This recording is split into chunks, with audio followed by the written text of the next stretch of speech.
Hey, you. Can I sit next to you? You're thinking for yourself. How come you don't give your soul to someone else to think for you? Why should you think for yourself? Even as a woman, you know you're supposed to be quiet. You're supposed to lay there and let certain things enter all different parts of the holes of the body. With your mouth closed. You're supposed to watch certain things go down from people that don't look like you. With your mouth closed.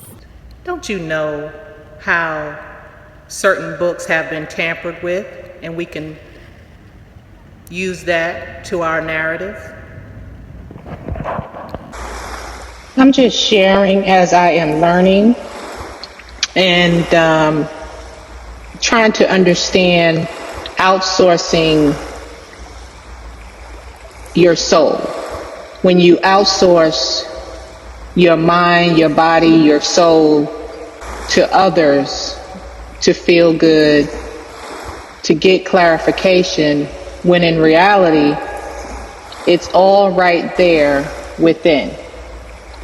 So let me start by this, and something that says, what is bad about outsourcing as far as work related? Outsourcing, although beneficial, can adversely affect a company's work culture. Employees may fear being replaced, causing unrest. It can also hinder workflow, as direct communication with outsourced vendors might be restricted, delaying problem resolution. And for me to chime on that, I have seen and know from experiences when a large organization outsource and get contractors to come in, depending on how good or bad the contractors are in the community that is close to them that they outsource with, can cause problems. For example, they come in and fix the walls or fix a leak or fix something, and then you have mold and it has to be done over again. They come in, fix a floor, and the floor starts to deteriorate real quick because they use cheap products, or something simple as that. And so I'm trying to relate this to my mind and my thinking, how I am thinking. And going back, you have to go back to why would you outsource, yourself, your inner being to others? Is it all the way back from childhood? Is it all the way back from adolescence? Is it all the way back from, why did you get into certain relationships, certain business relationships, certain intimate relationships that you did? Because not looking into self, staying and trusting what yourself, what is good within yourself, and that makes you feel good within yourself, that you do not have to outsource. And before you do outsource, know what's in yourself and what you're really looking for, so you don't become even more damaged. And so that can boil down to, for example, keep getting into narcissistic relationships, or keep being gaslighted by people, because sometimes we don't realize why or how What has caused us to get into these situations in the first place? Like, what is, when you're going through your healing process, what are we not looking at within ourselves without outsourcing ourselves to someone else? Was it growing up too early? Was it, any type of trauma from parents, siblings, church or leaders, things of that nature that we have not dealt with and have not looked at and say, things that make you go, I haven't really looked at that. I haven't really connected that to what is in the present because I block it out.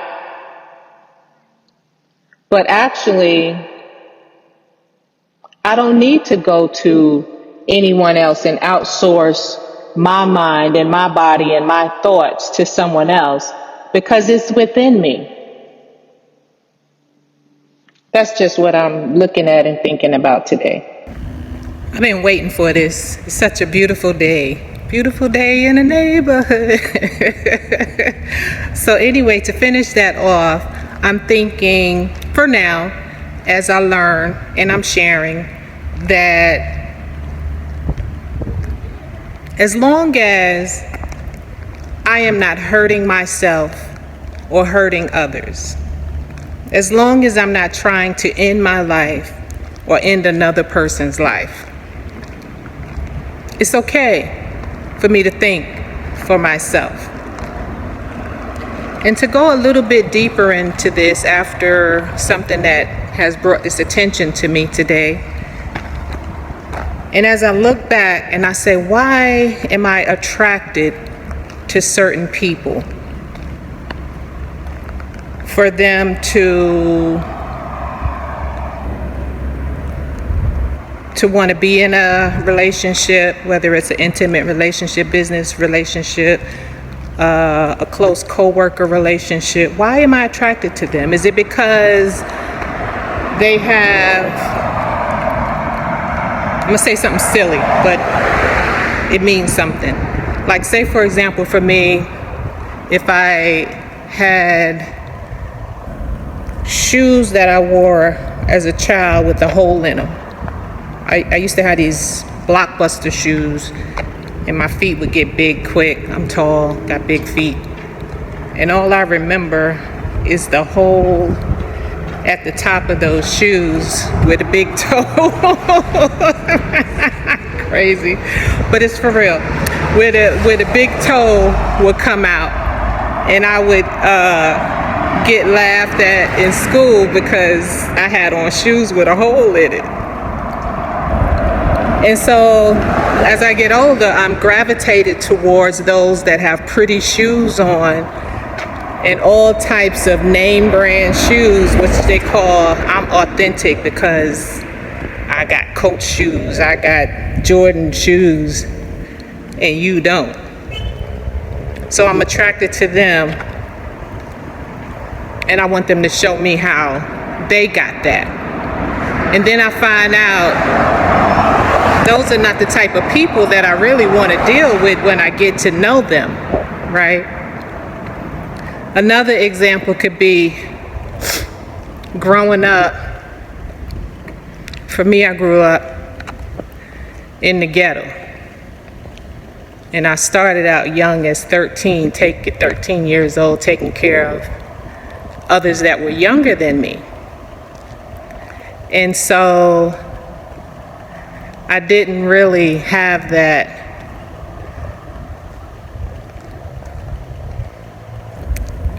I don't know, maybe that love, that compassion, that let me take you under my arm and just adore you type deal. I did it to others, but I didn't have that.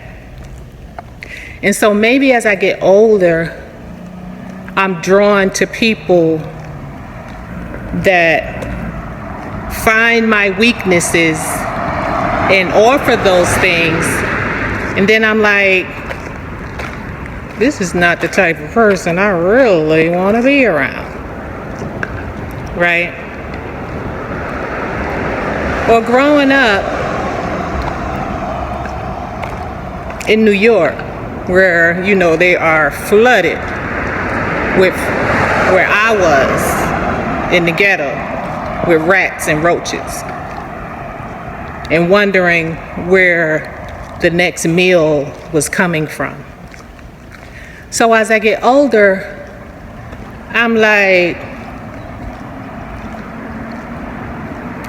it's more to it than just doing for myself and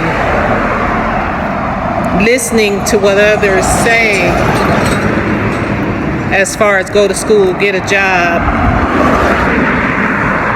live the dream, that type of dream, right?